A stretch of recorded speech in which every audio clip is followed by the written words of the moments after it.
Good afternoon, ladies and gentlemen. Hope you guys are doing great. Today, I will present my idea for a food security urban garden at Ohlone College. So, what is food insecurity? Well, it's basically, as it sounds like, it is when people don't have adequate access to food. In the US, food insecurity has always been an issue for as long as the country has existed. However, it's increased significantly in recent years, especially during the pandemic. According to the USDA, since about 2020, about 10% of households have experienced food insecurity. Also, food insecurity doesn't just mean not having any food, it also means not having direct access to be able to acquire affordable or healthy foods due to no supermarkets or adequate stores being in the neighborhoods. This is known as food deserts. So, what has been some government responses? Well, a major one that many people are familiar with are what they call food stamps. So, the government has combated food insecurity with government-funded programs such as SNAP, WIC, and NSLP, to name a few. Just under $90 billion were spent on these programs in the year 2020. The rates of food insecurity have gone slightly down from as seen in 2020 to 2021. So what are been some community responses? Well, a lot of communities have developed what are known as food or urban gardens. So what's an urban garden? Well, I've attached the book definition here according to the University of California, Department of Agricultural and Natural Resources.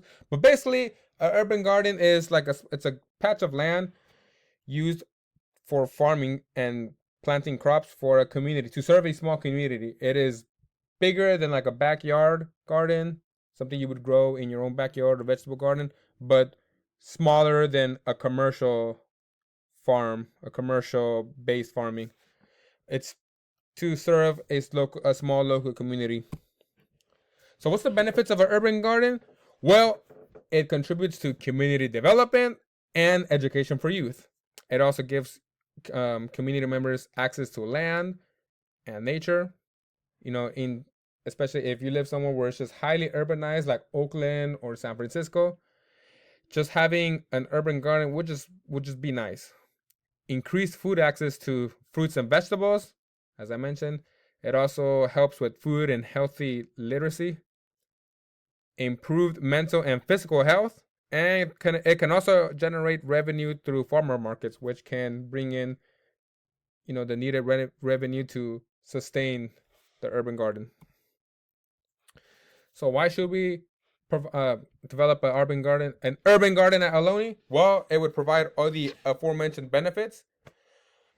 As a major crop producing state here, as you know, here in California, I believe that agricultural education is important for sustainment of this. Also, just who doesn't like gardens? And just why not? Why shouldn't we have one at Ohlone? So I would introduce some drought-resistant crops. As we know, California has been prone to droughts. So I would suggest introducing some drought-resistant crops. Some examples of those will be zucchinis, kale, and Swiss chard, which is, as you can see, it looks kind of like a lettuce. Now, although these aren't favorites of people, nevertheless, they're edible, they're nutritious, and as mentioned, they can survive with significantly less water compared to other crops that are grown here in California. As for the irrigation, I would introduce a smart spray irrigation system around the garden. This irrigation system would be connected to a weather application that will monitor climate, temperature, time, humidity, wind, rain, and among other factors to automatically activate and disactivate sprinklers based on these factors. This could also be controlled through a phone, computer, or tablet. I would also introduce a small aqueduct and a well that will collect rainwater, and the sprinkler system can use some of that water to spray the crops. In times of no rain during, for example, the summer season, the sprinkler system would also be connected to a faucet. Now, this image is not to scale, but as you can see, if you look at the yellow lines, that would be a suggestion of where to place the aqueducts. And if you look at the bottom right, you'll see a circle, a yellow circle. That would be a suggestion on where to place the well. Here's some examples. On the left, you have an example of an aqueduct in a small garden, and on the right, you can see an aqueduct feeding water into a well. And these are just an examples of the irrigation system. As you can see on the top left, there's a electronic device there that, as I mentioned, will be connected to the weather application. And on the top right, as you can see it, you can control it through your phone. And at the bottom, just another example of what that irrigation would look like. Thank you again. Hope you guys have a good day.